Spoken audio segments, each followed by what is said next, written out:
अस्सलामुअलैकुम and welcome back to my channel learning with Hadiya. आज हम लोग करने वाले हैं अल्कोहल रिलेटेड डिसऑर्डर्स। तो लेसन शुरू करने से पहले channel subscribe, like, share, comment कर दिया करें। 79% लोग जो होते हैं ना वो सब्सक्राइब नहीं करते। Why? I don't know why. भाई देखते हो वीडियोस, प्लीज़ सब्सक्राइब कर दिया करें, कुछ नहीं जाता। अच्छा, अल्कोहल कह रहे हैं कि ये भी डिसऑर्डर्स की कैटेगरी में आता है। एसोसिएट होता है several categories of disorders. Top 10 risk factors होते हैं मॉर्बिलिटी और मोर्टेलिटी के। जब भी ये डब्ल्यू कहता है कि अल्कोहल के यूज़ से टॉप 10 रिस्क फैक्टर्स होते हैं मॉर्बिलिटी और मोर्टेलिटी के। अल्कोहल एक नर्वस सिस्टम डिप्रेसेंट है। अगर स्मॉलर अमाउंट्स में लें तो वो सेडेटिंग इफेक्ट्स पैदा करता है, लेकिन और जो ड्रिंकर होता है वो बड़ा रिलैक्स फील करता है। लेकिन अगर लार्जर अमाउंट्स में ले तो जो ड्रिंकर होता है बड़ा आउटगोइंग, सेल्फ कॉन्फिडेंट और अनहिबिटेड सा फील करता है। हम्म, जब भी ड्रिंकर उसको लेता है तो जो ड्रिंकर के अंदर क्या क्या इफेक्ट्स इसके अंदर आते हैं। Physical coordination, lack of physical coordination, सही से अपने आप को संभाल नहीं पाता। देखा है अपने फिल्मों में कि गिर रहे होते हैं इधर उधर। एक्सपीरियंस स्लीपलीनेस, उनको इंसोम्निया होता है। Individuals vital functions to shut down, जो इसके मेन फंक्शन होते हैं वो सही से अपने दिमाग को यूज़ नहीं कर पाता। उसको हेलुसिनेशंस, मतलब कि एक दो बंदे भी तीन चार नज़र आ जाते हैं, एक बंदा उसको सही से देख भी नहीं पाता। उसको इरिटेबिलिटी आ जाता है, डिसफोर्बिया आ जाता है।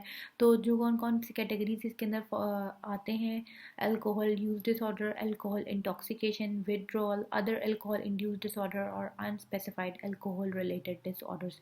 यूज डिसऑर्डर क्या है?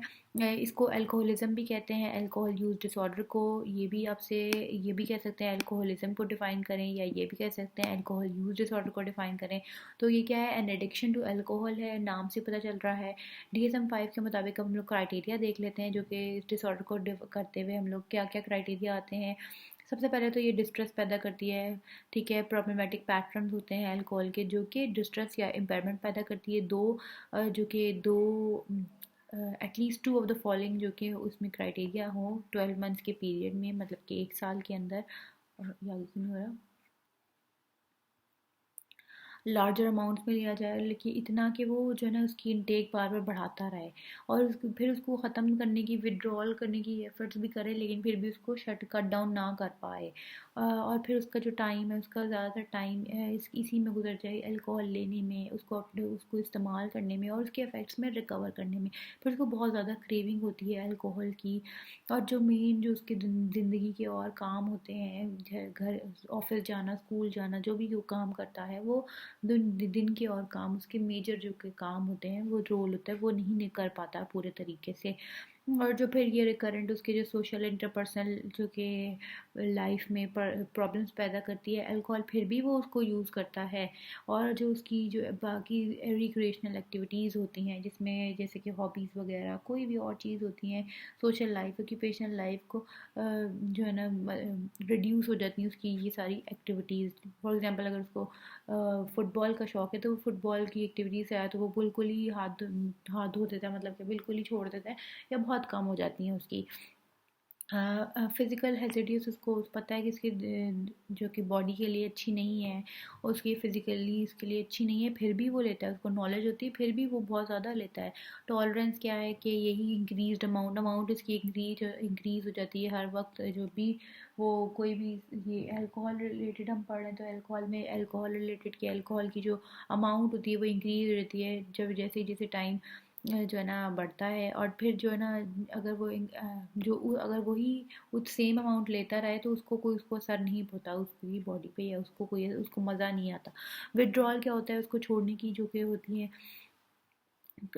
the characteristic withdrawal syndrome for alcohol refer to criteria A and B of the criteria set of alcohol withdrawal।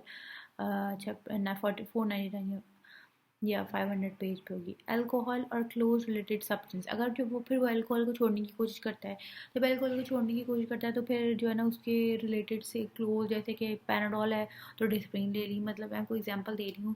जैसे कि ट्विन सिटीज़ हैं रावलपिंडी इस्लामाबाद, उनको ट्विन सिटीज़ के नाम पे कहा गया। तो ट्विन उसकी रिलेटेड कोई सब्सटेंस ले लेते हैं जैसे कि बेंजोडाइजेपाइन, जो कि उनको वही जो विड्रॉल सिम्टम्स होते हैं उसको अवॉइड करने के लिए या रिलीव करने के लिए वो ऐसी चीज़ें सेम चीज़ें लेने लग जाते हैं।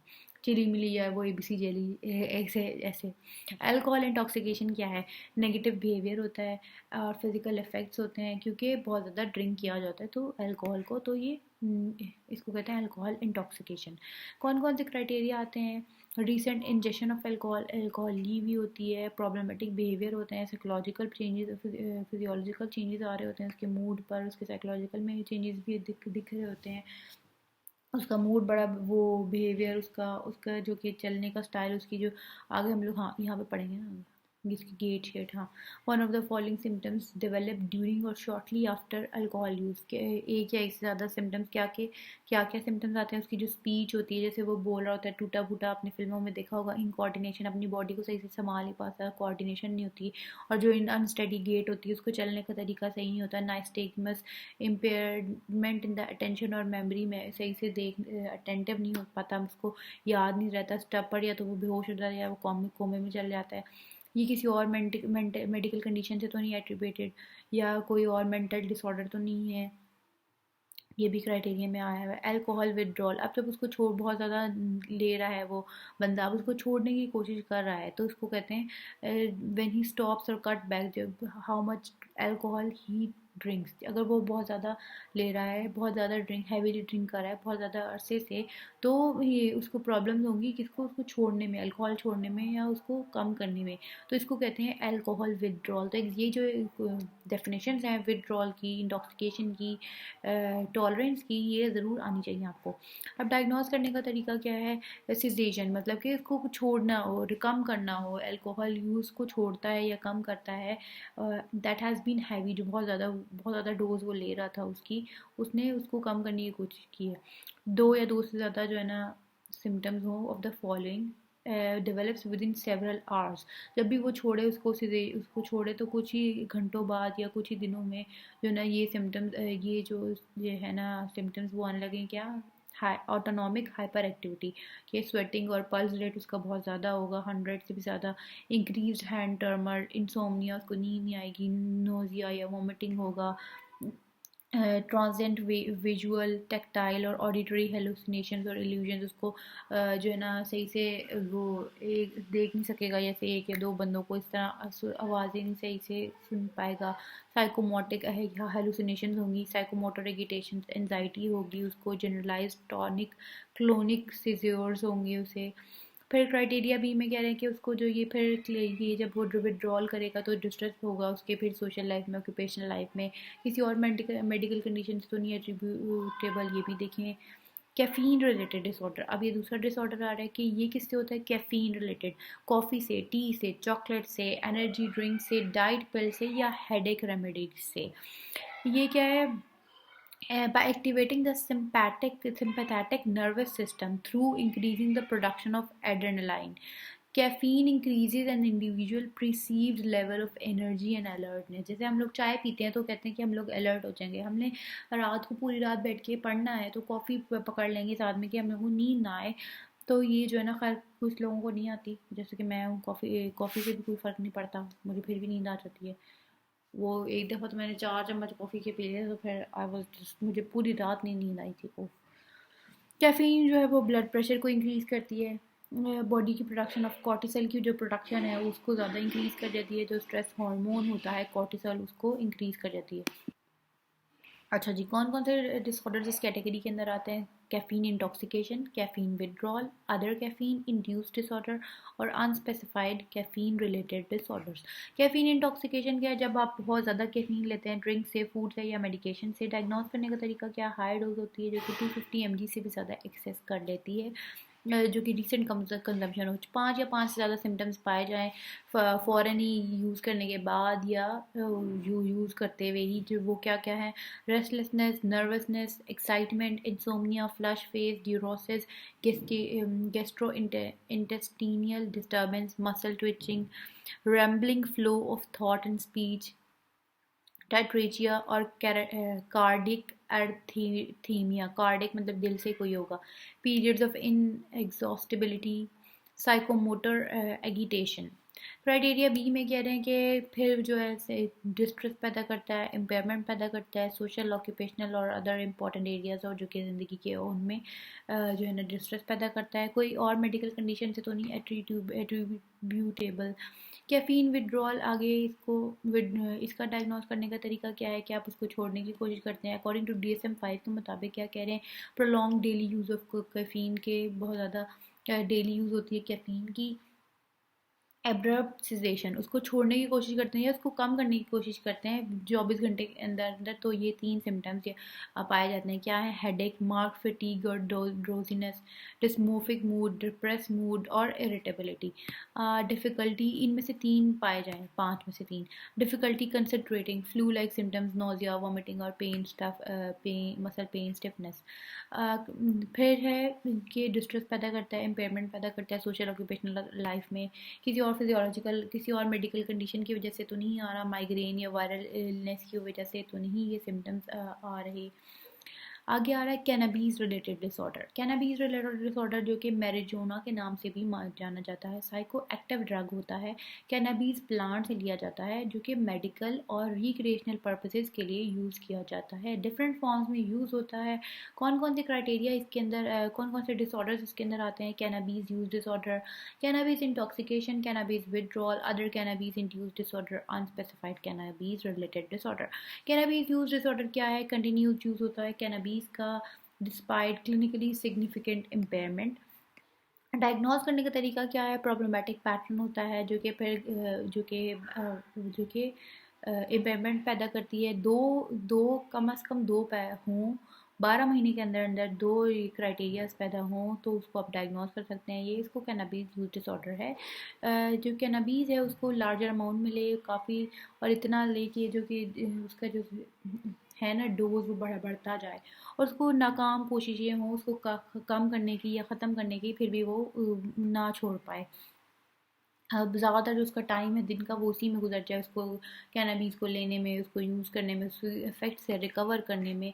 फिर उसको इतनी बहुत ज़्यादा क्रेविंग हो कैनाबीज़ की, फेलियर जो ज़िंदगी जो दुनिया उसके जो लाइफ के और काम है, मेजर टास्क हैं वो फुलफ़िल ना कर सके। और फिर यह उसको पता भी हो कि मुझे जो है ना फिज़िकल इलनेस होती है इससे, फिर भी वो जो है ना वो वही कैनाबीज़ ले। उसको ये भी पता होगा मेरे लिए फिज़िकली हैज़र्डियस है, फिर भी वो लेगा। Use continued cannabis use despite having persistent और रिकरेंट सोशल, और उसको ये वो कैनाबीज़ को जो है ना वो फिर भी लेगा। उसको हालांकि पता होगा कि ये मेरी ज़िंदगी में जो है ना प्रॉब्लम्स क्रिएट करता है, फिर भी वो लेगा। उसकी जो दिन की एक्टिविटीज़ होती हैं वो कम हो जाती हैं या वो छोड़ देता है उसकी चक्कर में। टॉलरेंस, आप टॉलरेंस की तरफ आ जाते हैं। Increase amount of cannabis to achieve intoxication और डिज़ायर्ड इफेक्ट। ज़्यादा जो है ना वो उसका कैनाबीज़ का जो अमाउंट है ना उसको इंक्रीज़ करता रहता है with the passage of time, क्योंकि जो कि थोड़ा सेम अमाउंट अगर वो लेता है ना तो उसको उससे ना, अब उसको अगर वो पहले फ़र्ज़ करें एक पैक लेता था, जैसे मैंने आपको पिछले लेक्चर में बताया था, एक पैक लेता था तो अब उसको एक पैक से कोई फ़र्क नहीं पड़ता, उसको मज़ा ही नहीं आता। अब वो उसको उसकी जो डोज होता है ना वो बढ़ा देता है।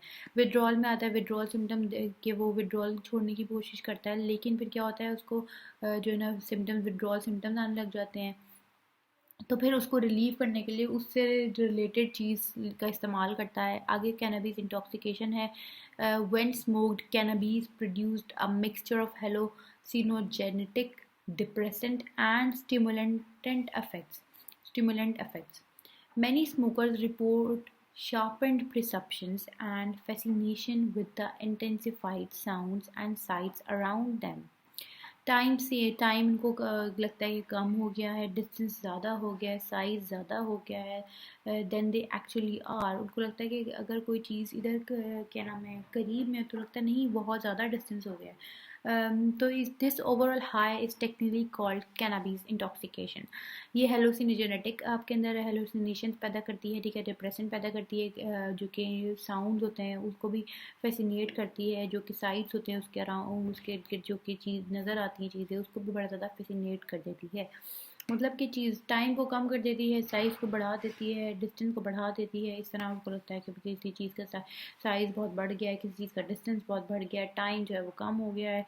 इस तरह की फजूल मतलब अब according to DSM-5 recent use of cannabis, उसने कैनाबीज जो कि रिसेंटली ली हो, प्रॉब्लमेटिक बिहेवियर उसके अंदर देखा जाए, उसके अंदर साइकोलॉजिकल चेंजेस देखी जाएँ, एनजाइटी देखी जाए, उसके अंदर सेंसेशन ऑफ स्लो टाइम, उसके अंदर impaired judgement, social withdrawal, impaired motor coordination, euphoria, इस तरह की चीज़ें देखी जाएँ। दो या दो से ज़्यादा सिम्टम्स पाए जाएँ 2 घंटे के अंदर अंदर, क्या क्या है, conjunctival injection, increased appetite, dry mouth, टाइटरेचिया, ये जो सिम्टम्स हैं किसी और मेडिकल कंडीशन से एट्रीब्यूटेबल ना हो। Cannabis withdrawal according to DSM-5, तो DSM-5 के मुताबिक अगर उसको फिर उसको छोड़ने की कोशिश करेगा या उसको रिड्यूस करने की कोशिश करेगा, that has been heavy and prolonged, usually daily or almost daily use over a past period of at least few months। 3 से ज़्यादा साइंस या सिम्टम्स जो पाए जाते हैं, पाए जाएँ, वो कौन कौन से सिम्टम्स हैं जो कि 1 हफ्ते के अंदर अंदर पाए जाएँ, वो है irritability, anger, aggression, nervousness, anxiety, sleep difficulty, insomnia उसे हो जाए, या तो फिर उसको रेस्टलेसनेस हो, डिप्रेस मूड हो, उसको भूख ना लगे, उसका वज़न कम हो। फिर क्या कह रहे हैं, एटलीस्ट जो कि एक जो कि ना फिज़िकल सिम्टम्स भी पाया जाए, तो वो क्या क्या क्या सिम्टम्स हो सकते हैं, एब्डोमिनल पेन होगा, फिर उसके अंदर आएगा स्वेटिंग होगी, फीवर होंगे, चिल्स होंगे, हेडेक्स होंगी। ये जो साइंस और सिम्टम्स हैं ये फिर आपके जो है ना फिज़िकली जो कि लाइफ में डिस्ट्रेस पैदा करती है। फिर ये किसी और मेडिकल कंडीशन से तो नहीं एट्रीब्यूटेबल। तो जी कैनबीस को जो भंग भी कहते हैं उर्दू में। तो ये था आज का लेक्चर। मिलते हैं नेक्स्ट लेक्चर में, तब तक के लिए टेक केयर, अल्लाह हाफिज़।